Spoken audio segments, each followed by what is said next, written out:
Hello साथियों, आज मैं SIR 2025 के इनविजिलेशन फॉर्म भरने की कंप्लीट प्रोसेस बताने जा रहा हूं। तो वीडियो के लास्ट तक बने रहिए ताकि आपसे कोई प्रोसेस मिस ना हो। वो इसलिए कि आप फॉर्म सही ढंग से फिल कर पाएँ, क्योंकि इसमें कोई भी संशोधन की प्रक्रिया नहीं है। अभी इसमें कोई भी संशोधन की प्रक्रिया नहीं है। यदि आपका फॉर्म गलत हो जाता है तो गलत तरीके से ही सबमिट हो जाएगा। आपको आपके BLO की तरफ से इस प्रकार का कुछ इन्विजिलेशन फॉर्म मिलेगा। आपको इस फॉर्म में कैसे फिलअप करना है, यानी इसमें कैसे डिटेल आप अपनी डिटेल फिल करेंगे, कौन कौन सी चीज़ों की आवश्यकता पड़ेगी, ये सभी कुछ आज की वीडियो में होने वाला है। तो वीडियो के लास्ट तक जरूर बने रहिए।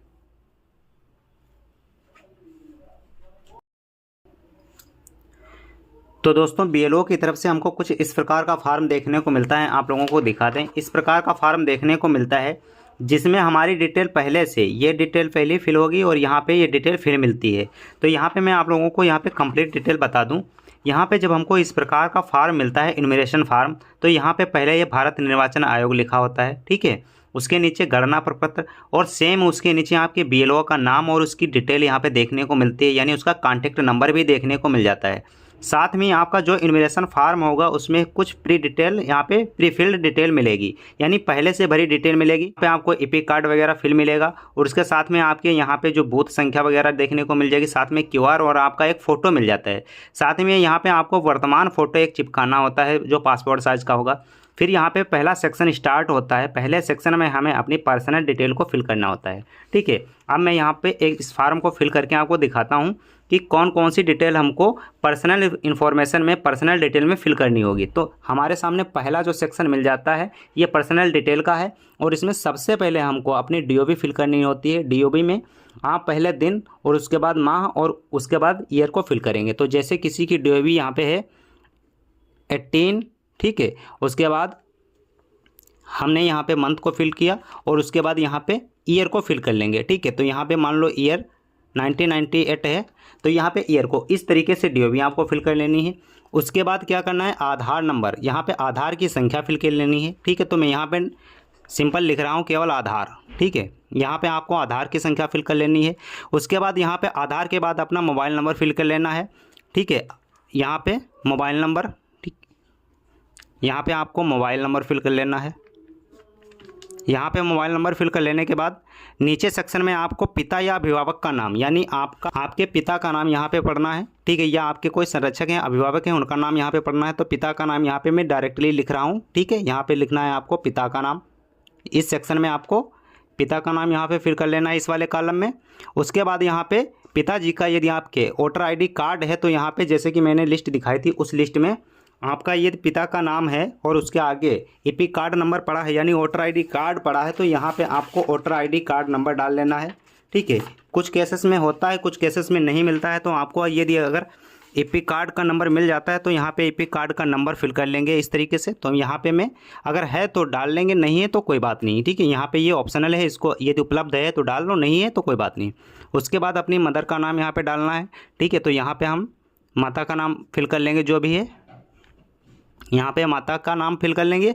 उसके बाद फिर यहाँ पे माता की जो है वोटर ID कार्ड है वो अगर आपके पास है तो इसको फिल कर लेना, अगर नहीं है तो इसको ऑप्शनल है, इसको भी छोड़ सकते हैं आप इस तरीके से। और फिर आपके सामने नीचे दो कॉलम आते हैं। पहला कॉलम है, ये दोनों कॉलम शादीशुदा लोगों के लिए है, मैरिड लोगों के लिए है। यदि आपकी शादी हो चुकी है तभी आपके लिए ये कॉलम है, नहीं तो आप इनको दोनों को स्किप कर सकते हैं, ठीक है। तो जैसे यहाँ पर शादी हो चुकी है तो लेडीज़ के केस में यहाँ पे हस्बैंड का नाम पड़ेगा, ठीक है। और उसके बाद उसकी ID पड़ेगी, या तो आपकी अगर शादी नहीं हुई तो इन दोनों को स्किप भी कर सकते हैं, ठीक है। उसके बाद आपकी पर्सनल इन्फॉर्मेशन जो है कंप्लीट हो जाती है। यहाँ पे देख सकते हैं इतनी ही डिटेल आपको फिल कर लेनी है और पासपोर्ट साइज़ का फ़ोटो लगाना है। जो ये फ़ोटो है इस तरीके के फ़ोटो आपको यहाँ पे वर्तमान फ़ोटो चिपकाएं, इस जगह पे लगा लेना है। और ये इन्फॉर्मेशन है जो यहाँ पे कंप्लीट फिल कर लेनी है। अगर अब यहाँ पे आपको नीचे दो सेक्शन देखने को मिल जाते हैं। पहला है पिछले SIR की मतदाता सूची में मतदाता का नाम। यदि आपका नाम जो 2003 में SIR हुआ था उसमें यदि आपका नाम है तो इस वाले सेक्शन को फिल करेंगे। यदि आपका नाम 2003 की सूची में नहीं है, SIR में नहीं है, तो आप दूसरा सेकंड वाला सेक्शन को कंप्लीट करेंगे। यदि आपका नाम है तो पहला वाला सेक्शन, अगर नहीं है नाम तो दूसरा वाला सेक्शन कंप्लीट करेंगे। पहले वाले सेक्शन को ऐसे ही इनकम्प्लीट छोड़ देंगे। तो यहाँ पे लिखा है पिछले SIR की मतदाता सूची में मतदाता का विवरण। यदि आपका नाम 2003 की मतदाता सूची में था तो आपको यहाँ पे अपनी डिटेल फिल कर लेनी है।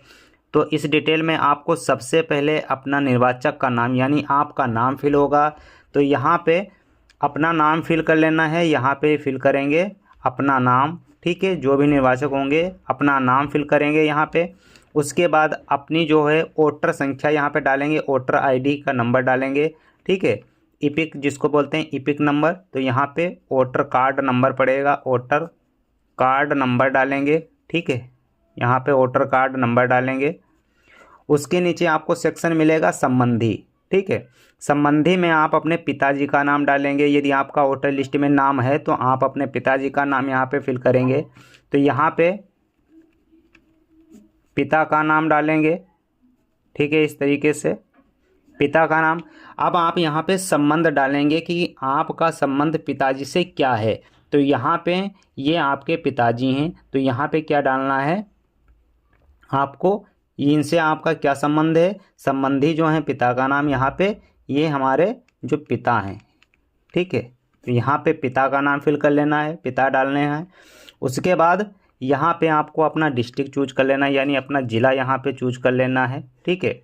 तो यहाँ पे ज़िला जो भी होगा आपका जनपद होगा वो यहाँ पे ज़िला चूज कर लेना, लिख लेना है आपको, ठीक है। तो यहाँ पे ज़िला लिख लेना है। और राज्य का नाम जो भी आपके राज्य का नाम रहा होगा वो यहाँ पे राज्य का नाम लिख लेना है, ठीक है। यहाँ पे राज्य का नाम लिख लेना है। नीचे आपको विधानसभा निर्वाचन क्षेत्र का नाम लिख लेना है।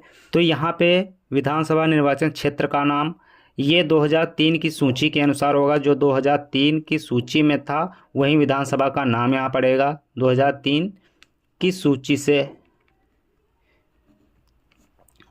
से, ठीक है, उसी से पड़ेगा कि 2003 की सूची में जो विधानसभा का क्या नाम था। उसके बाद यहाँ पे लिखा है विधानसभा निर्वाचन क्षेत्र की संख्या। जो 2003 में विधानसभा निर्वाचन क्षेत्र की संख्या थी वो आपको डाल लेनी है। मैं यहाँ पे दिखाता हूँ आपको एक बार। यहाँ पे देख सकते हैं कि यहाँ पे लिखा है विधानसभा क्षेत्र की संख्या, तो ये थी और नाम इसका ये था, ठीक है। 2003 की सूची के निर्वाचक नामावली 2003 की सूची के अनुसार इसका नाम, जैसे यहाँ पे श्रीनगर दिख रहा है, तो आपको 2003 की सूची के अनुसार यहाँ पे आपको नाम फिल कर लेना है। ये इस जगह पे 2003 की सूची के अनुसार, ठीक है। फिर यहाँ पे लिखा है विधानसभा निर्वाचन क्षेत्र की संख्या, तो निर्वाचन क्षेत्र की संख्या ये है, ठीक है। ये लिखा है विधानसभा निर्वाचन क्षेत्र की संख्या ये है। तो हमको यहाँ पे इस तरीके से निर्वाचन क्षेत्र की संख्या को फिल कर लेना है। फिर ये लिखा है यहाँ पे भाग संख्या, तो यहाँ पे देख सकते हैं 2003 के अनुसार भाग संख्या जो है, तो यहाँ पे ये हम भाग संख्या यहाँ पे फिल कर लेंगे। उसके बाद यहाँ पे लिखा है क्रमांक संख्या, तो जिसका भी यानी आपका यदि नाम है तो आपके नाम के आगे क्रमांक संख्या होगी वो यहाँ पे फिल कर लेनी है। वो कैसे होगी मैं आप लोगों को दिखाता हूँ। इस तरीके